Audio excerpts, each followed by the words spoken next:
By August 1975, the time of the famous five-night stand at New York's Bottom Line, Bruce fever was becoming an epidemic. The cult was growing beyond cult proportions. But still, the press hadn't caught on to this phenomenon. That stint at the Bottom Line pushed Bruce over the top. Alan Pepper, co-owner of the Bottom Line, needless to say, has a first-hand report. It's now 1975. It's June. I'm home sleeping in bed, and I get a phone call. It was the first phone call of the day from Bruce's agent, who worked for William Morris, who was a gentleman by the name of Sam McKeith. And I get on the phone. He wakes me up, and I say hello. And the first thing is, there's a lot of small talk exchanged. And then he said, "How would you like to do Bruce?" Now, again, we all refer to Bruce and know who we're talking about. He didn't say, "How would you like to do Springsteen?" How would you like to do Bruce Springsteen? It was, "How would you like to do Bruce?" So we did the engagement for 5 days at the Bottom Line. Now, I have to tell you that a lot of people, I guess, thought, or maybe still to this day, the people who've never seen Bruce perform in an intimate atmosphere think the whole thing, that what happened at that point was hype and hypey. It wasn't. And this is why I say it wasn't. It's hype if you build a whole media campaign and get a thing going and the person can't deliver. Bruce could deliver in every way, shape, and form. Now, you have to understand that at this particular point, I wasn't an enormous Bruce Springsteen fan. I was an entrepreneur who knew that he would do well here for those amount of days, and I was interested in having him here. So what then happens is that they maybe had 100 people from the record company and the press per show, which is a quarter of the house. The rest of the house was filled with kids. The first night, now we had lines of people in terms of standing room around the block. The first night, some fans who came to the shows, who I had known, said to me, again, this was before the show was gone on, "Bruce Springsteen has ruined it for us in terms of seeing live music." And I said, "Well, what do you mean?" And they said, with the exception of the Kinks, they were very big Kinks fans, "We can't see anybody else now. We've seen every one of his shows. We followed him around. He's just so magical that everybody pales." And I thought to myself, what sick puppies. I thought to myself, I can't believe how sick these people are. And then Bruce came on stage, and he was magnificent. It was the most incredible thing that I have ever seen at the Bottom Line. And those who had never witnessed a Springsteen show were blown away from the opening note. Springsteen that is so refreshing and different is that he gets people excited about the music again, whether it's old rock and roll fans, other performers, or even the jaded press. Those who have seen Bruce come away like babbling kids. The humor and dynamics of a Bruce show is addicting. Here's Dave Marsh, author of Born to Run, the Bruce Springsteen story. It's all right to be a fan part of the time, and maybe that's part of what Bruce taught me, because when I saw him for the first time and really got the picture in the spring of '74 in Boston, this was, John Landau and I, part of what it was everything else around was so professional and so cool.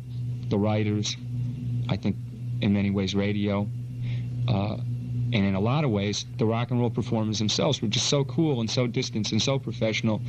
It was like all the passion had been drained out. And in a way, I feel like Bruce gave me back my courage to be and to think and to believe all the things that I believed when I was a kid, and all the things that made me want to do something involved with the music. The Bottom Line's Alan Pepper remembers an incident at the Bottom Line 2 years after the 1975 shows. 2 years later, he comes to a show here to see Rachel's suite on her birthday. And the place is very crowded. And I said to him, "Would you like to go backstage?" And he said yes, but we couldn't get backstage because that whole area was very crowded.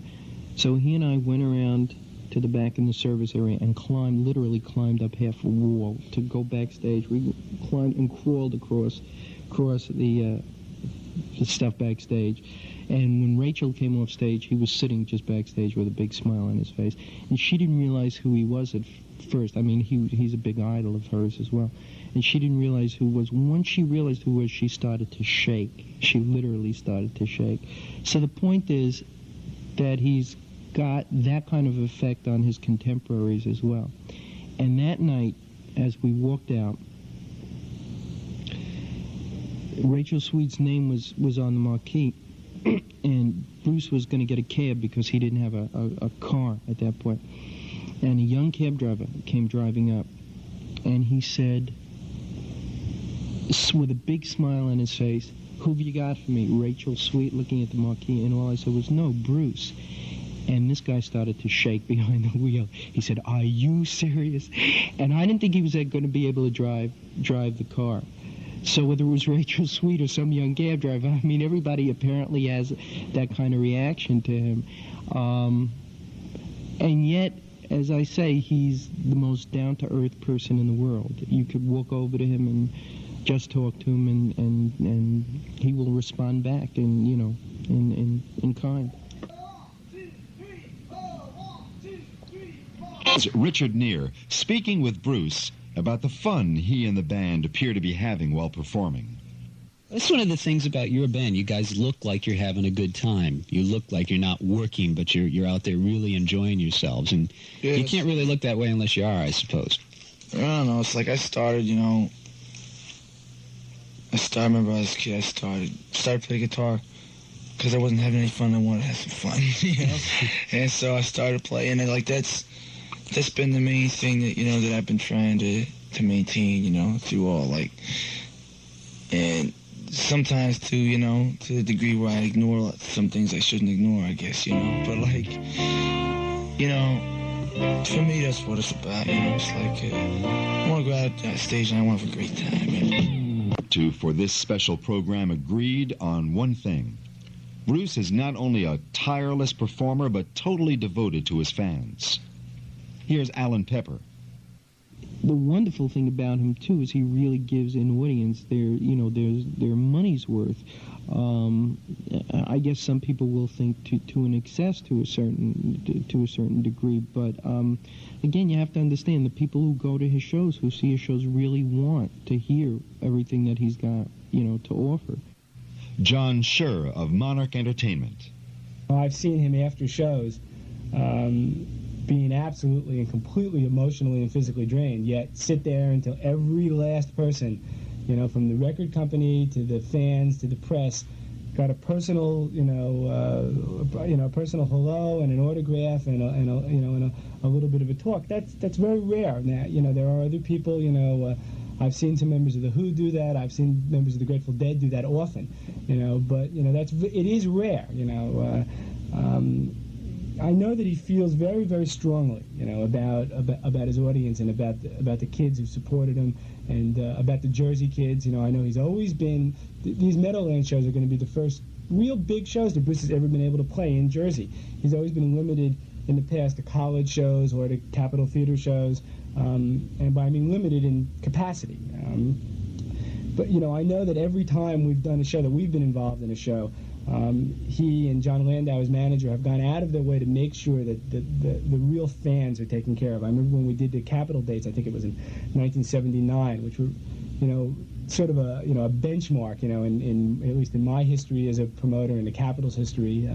There were some of, if not the most exciting shows, in the 10-year history of the Capitol. One of the shows was almost exclusively only sold down the shore, because we found after the first couple of shows went on sale that the shore kids never, were getting an amount of the seats in comparison to the overall Jersey metropolitan area and New York kids, but that they were the kids that were there first. They were there in the very early 70s, so that we made some arrangements to put, an awful large number of the tickets on sale just down the shore, and that was coming from Bruce. He's always been concerned about, the kids that grew up down there in the same way that he did, and the charities and things that, have been part of his growing up, and it'll, he's very, very aware of his roots. He's never moved from essentially that area, and I think he's very aware of the feeling that the kids in Jersey have for him, and that, it's very important to him that he not disappoint them. Sensitivity is also expressed in his friendship and belief in other artists, like producing the Gary U.S. Bonds album, Dedication.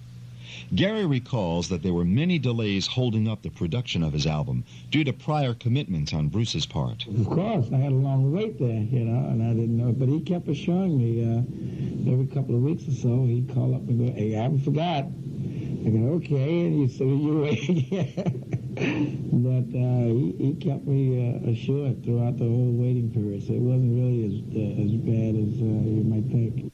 John Scher first saw Southside Johnny in the Asbury Jukes, thanks to Bruce's introduction. Bruce came to the show, and I was talking to him backstage, and he watched the show.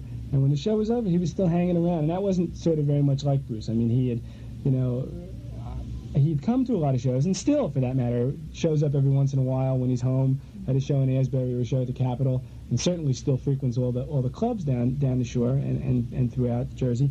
But he was sort of hanging around, and so I started talking to him again. He said, "Come on, I want you to come see my friend's band." And I said, "Okay," and about halfway out of the hall, I said, "Who are we going to see?"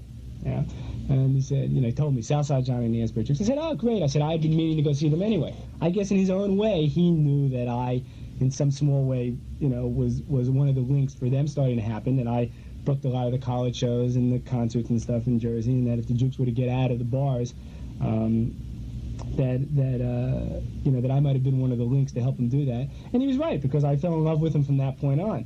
So, and that wasn't something that very many musicians do, try to turn other people on to what essentially somewhere up the line will be their competition.